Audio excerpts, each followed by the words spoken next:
तो यूक्रेन जंग के बाद जो नॉर्थ स्टार उन्होंने तोड़ी है, उसके बाद वो वेनेजुएलियन ऑयल को वहाँ तक बेच सकते हैं, क्यूबा तक शायद चला जाए, लेकिन यहाँ तक उसका कंपैरेटिव एडवांटेज नहीं है। कंपैरेटिव एडवांटेज के लिए उनको यहाँ प्लेयर चाहिए। उसमें यूएई ने ये कहा है कि जी वो ओपेक से बाहर निकल गए हैं जी। जब वो ओपेक से बाहर निकल गए हैं, मसला सिर्फ ओपेक का तो नहीं है, मसला ये है कि आपके जहाज़ों को आगे भी निकलना है।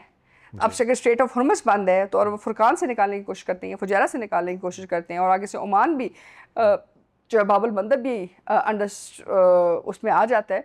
तो जो डायरेक्ट हिट पड़ रही है वो इस वक्त अब्राहम अकॉर्ड का जो सेंटर ऑफ पावर था, जो यूएई की ताकत का मरकज़ था, उसके ऊपर पड़ रही है। और वो क्यों पड़ रही है? क्योंकि यूएई का जो ये सिक्योरिटी कॉरिडोर था वो अमेरिका, इजराइल, यूएई, हिंदुस्तान और अफ़गानिस्तान के दरमियान था।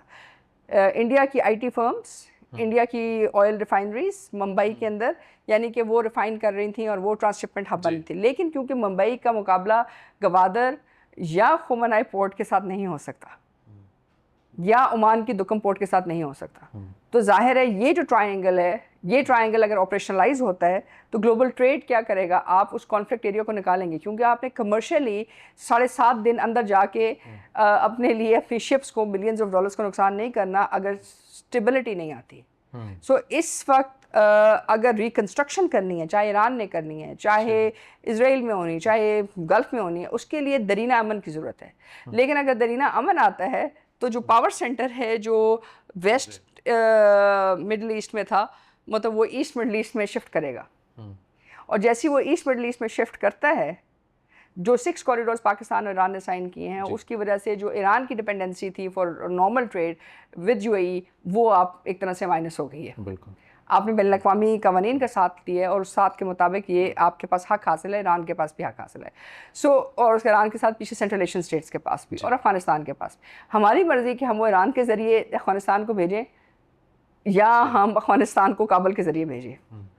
ठीक है। So it is a choice, so long आप एक प्रोवाइड कर रहे हैं उनको रास्ता, तो उससे ज़ाहिर है आपकी स्टेबिलिटी आ रही है। और उस स्टेबिलिटी का मतलब ये है कि अगर ये रीजन स्टेबलाइज कर जाता है तो जो नेचुरल डिस्पोजिशन है, जो साउथ पार्स की डिस्पोजिशन है, जो बैनुल अक़वामी राहदानियों की पोजीशन है, वो उस सिक्योरिटी ऑर्डर और इकोनॉमिक ऑर्डर के हाथ से निकल जाएगी। जो कहते हैं जी cost of business, ease of business बहुत ज़बरदस्त है यूएई में, तो cost of business, ease of business उस वक्त कामयाब होती है अगर 97% जो टूरिस्ट इस वक्त वापस नहीं आ रहे हैं यूएई में, जब तक वो वापस नहीं आते। और इसके साथ जो चीज़ लिंक्ड है वो ज़ाहिर है एविएशन इंडस्ट्री है।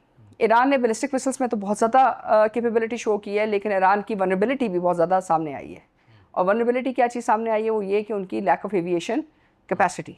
सो अब अगर ईरान ने वापस इस रीजन के अंदर एज ए स्टेबलाइजिंग फोर्स या एक टूरिज्म हब के तौर पे क्लियर करना है, तो उनको भी एक एविएशन हब बनना होगा। Tehran has to come back on the global market, और उसके लिए अगर वो बोइंग के साथ करते हैं तो अमेरिका को फ़ायदा होता है। और जाहिर है इस वक्त दुनिया में जो मार्केट है वो बोइंग की है या फ्रेंच की है, तो जाहिर है फ्रांस के साथ तो ताल्लुकात शायद ना इतने चलें जो पहले बेनिफिशरीज है, क्योंकि जो पहले बेनिफिशरीज के अंदर ये दोनों कॉलोनियल पावर्स थी, एक ब्रिटेन और एक फ्रांस।